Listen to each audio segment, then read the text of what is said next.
নায়িকা অপবিশ্বাস কিছুদিন আগে বাপ্পি চৌধুরীর সাথে একটা সিনেমায় কাজ করেছেন। সেখান থেকেই তাদের ছবিগুলো ভাইরাল হয়। সেই ছবি থেকে শুরু হয় তাদের জল্পনা কল্পনা। বুবলি দাবি করছেন অপবিশ্বাস নাকি বাপ্পি চৌধুরীকে বিয়ে করেছেন। সেই প্রসঙ্গটা ক্লিয়ার করলেন এবার শাকিব খান।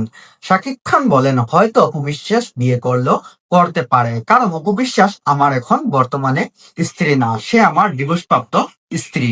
অপবিশ্বাসের একটা নিজস্ব স্বাধীনতা আছে।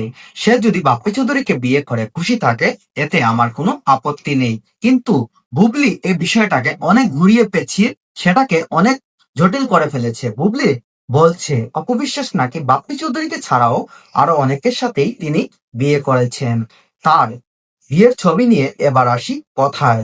বুবলি কিছুদিন আগে অপবিশ্বাসের কিছু ভিডিও আর কিছু ছবি সোশ্যাল মিডিয়ায় প্রকাশ করেন। সেখানে বুবলি দাবি করেছিলেন এগুলো হচ্ছে অপবিশ্বাসের বিয়ের ছবি। কিন্তু অপবিশ্বাসের ভক্তরা তো নাছোড়বান্দা, তারা কখনোই মানতে রাজি